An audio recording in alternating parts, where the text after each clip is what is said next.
जिंदाबाद जिंदाबाद जातीय कांग्रेस जिंदाबाद जिंदाबाद जिंदाबाद जातीय कांग्रेस जिंदाबाद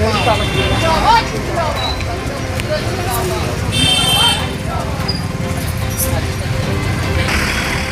सर्वभारतीय निखिल कृषक संगठन पक्षर ढेंकानाल जिला कामाक्षानगर ब्लॉक रे आज भारत बंद डाकर दि जाएगी, जहां ढेंकानाल जिला कांग्रेस संगठन समर्थन जन एक विशाल रैली सहर कल्याण मंडप ठारू बाहरी जिला सभापति तथा कांग्रेस वरिष्ठ नेता विप्रवर साहू नेतृत्व में शताधिक चाषी और कांग्रेस कर्मी सहर परिक्रमा कर उपजिलापाल कार्यालय सम्मुखें विक्षोभ प्रदर्शन करने सह राज्य और केंद्र सरकार अपरागत टालटुल नीति अवलंबन करने सह केंद्र और राज्य सरकार मध्य उत्तम संपर्क रखी देश को हरिलुट कर जनकल्याण योजना नाम कोटी कोटी टंका आत्मसात करुथिबा संपर्क में श्रीजुक्त साहू वक्तव्य प्रदान करथिले।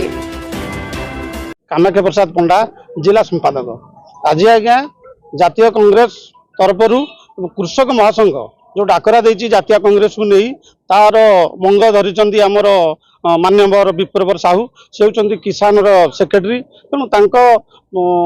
अधीन आज कामाक्षानगर बंद डाकरा दिखाई एवं सर्व भारत भी बंद डाकरा दिखाई दिखाई आज्ञा कृषक जो मारणा नीति कृषक जो अन्याय होची अन्याय विरुद्ध रे कांग्रेस कृषक मान एकाठी करी कृषक महासंघ कांग्रेस को एकाठी करी तार केमी विचार करा जाऊ एवं केमी कृषक मान अन्याय कथा बुझा जाऊ से आज कामाख्या निर्वाचन मंडल भारत बंद डाकर दि जाए एवं विप्रवर साहू नेतृत्व में आज भारत आज कामाख्या नगर में गोटे रैली होमर मान्यवर हूँ सेक्रेटरी को दाबीपत्र प्रदान करी आमर दाबी पूरण करे। मो ना हूँ विप्रवर साहू मु ढेंकानाल जिला किसान कांग्रेस सभापति तथा जिला कांग्रेस कमिटी वरिष्ठ उपसभापति। आज भारत बंद ये भारत बंद को आयोजन करुछन्ति कृषक समाज वाला आमे समस्ते कृषक श्रमिक समस्ते सहयोग करुचु विशेष तो जातीय कांग्रेस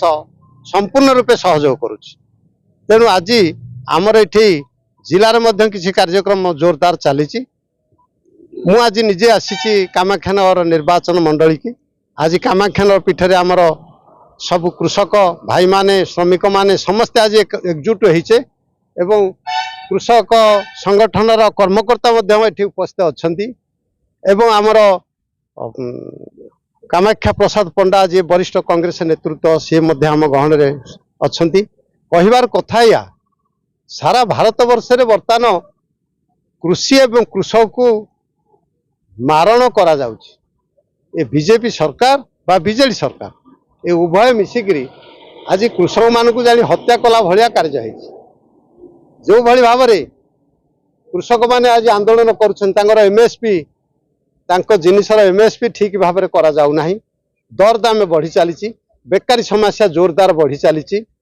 ए सब को देखिले जेमिति उभय बंधुता स्थापन करिकरी गोटे गछर पत्र गोटे गछर डाल होचंदी बीजेपी आ बीजेडी उभय भित्री संपर्क रखिकरी कार्य करुछंती निकट रे आपण माने जानिथिबे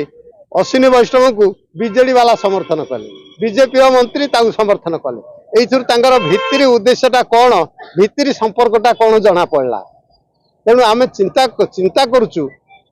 जे ए राज्य रे बा ए देश रे जदि कांग्रेस शासन को न आसीबो एमानकर जो बुर्जिया शासन केबे हटिबो नै ये दिन दिन देशटा विकिदेबे आउ कौन बाकी अछि बाकी किछि नाही सबु तलितलांत हो गलेनी खाली उपरे उपरे समस्ते चली मिछि मिछिका कली करुछन्ती बीजेपी बीजेडी किंतु बीजेपी बीजेडी प्रकृति में कली नुह भितर सला सुतरा तेणु कांग्रेस आज जोरदार ए संग्राम मैदान को ओह्लई आसी सारा भारत वर्ष कहीं सारा ओडिशा कहीं आज कामाक्षानगर माटी चलचंचल जेहेतु ये बाजी राउतर माटी एठी कांग्रेस निश्चित भाव में आगामी दिन में भल फल प्रदर्शन कर लोक पाखक जीव घर घर आम जाऊँ प्रति लोक दुख सुख साथी होचु आगामी दिन में निश्चित भाव में कांग्रेस यार जवाब दब चाषी सहित सी रही श्रमिक सहित रही युवक मान सहित रही। ढेंकानाल अक्षय कुमार नंदन स्वतंत्र रिपोर्ट बी न्यूज ओडिशा।